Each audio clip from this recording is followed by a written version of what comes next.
I'm Teisha Bader with the JBS News update for Monday, March the 9th, 2015. The Associated Press reports that police and security officials in France have arrested 4 people suspected of being linked to terrorist Mehdi Coulibaly. If you recall, Coulibaly shot and killed a French policewoman on January the 8th of this year, and the next day killed 4 Jews at the Hypercacher kosher supermarket in Paris.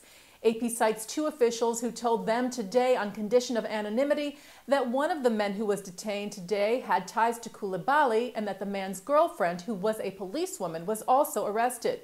The Times of Israel reports that all 4 are said to have been friends with Coulibaly and that the girlfriend, who was a policewoman, had converted to Islam 2 years ago. She reportedly was suspended from her duties last month. Israeli Prime Minister Benjamin Netanyahu spoke to CBS News' Face the Nation yesterday, where he defended his stance and his recent speech to Congress on the issue of a nuclear Iran. Netanyahu commented on reports that the U.S. may offer Arab nations in the Middle East a, quote, nuclear umbrella, protecting them from a nuclear threat in exchange for guarantees that they won't also try to create nuclear weapons. It signals a shift of U.S. policy from preventing a nuclear Iran to containing one, and that's not good. The better deal is to increase the breakout time, to limit Iran's infrastructure. U.S. President Barack Obama also spoke with CBS News this weekend on the issue, where he said the U.S. would not accept a deal with Iran that did not provide the U.S. with unprecedented transparency. If we cannot verify that they are not going to obtain a nuclear weapon, that there's a breakout period so that even if they cheated, we would be able to have enough time to take action. If we don't have that kind of deal, then we're not going to take it. The Palestinian Authority security forces arrested 40 members of Hamas across the West Bank last night. A senior Palestinian defense official told Ynet that the PA has arrested over 100 Hamas members in the past 2 weeks.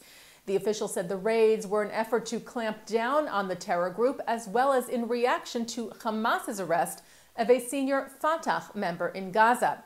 The Fatah Party, or the PA, controls the West Bank. Hamas controls Gaza. The American Jewish Committee has announced a grant to support Israel Aid in Jordan. Trauma specialists from Israel Aid, the Israeli humanitarian relief organization, are working with their Jordanian counterparts, helping the more than 1 million refugees who have crossed into Jordan from Syria as a result of the Syrian civil war. The AJC funds will cover expenses of the training of Jordanian trauma workers. AJC Executive Director David Harris said, "It is our hope that this effort, which brings together Israelis, Jordanians, and Syrian refugees, will help foster greater mutual understanding in a region that would greatly benefit from such increased cooperation in the future." Jewish documentary filmmaker Albert Maysles has died.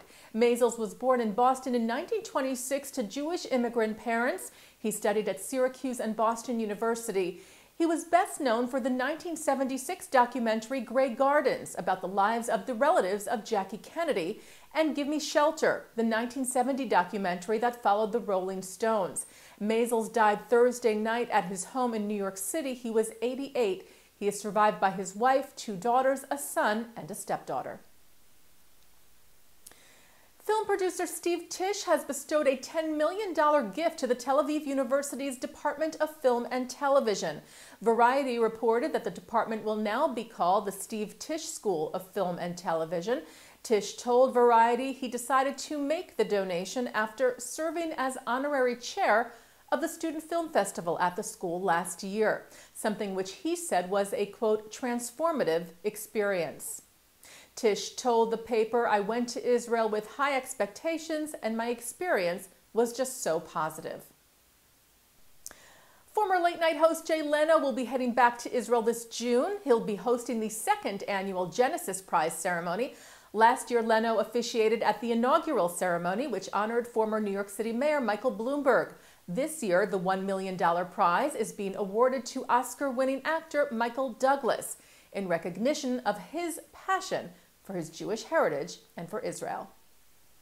And turning now to our programming for tonight, March the 9th, at 7 o'clock, coverage of the Sunday afternoon plenary of the 2015 AIPAC conference features House Democratic Whip Steny Hoyer and House Majority Leader Kevin McCarthy expressing bipartisan support of Israel, and remarks from AIPAC President Robert A. Cohen.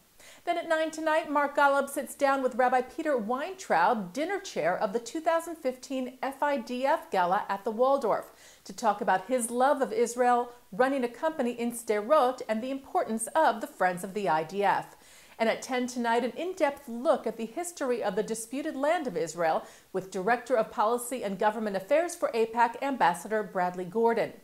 And coming up right after this newscast tonight, conversations from AIPAC 2015.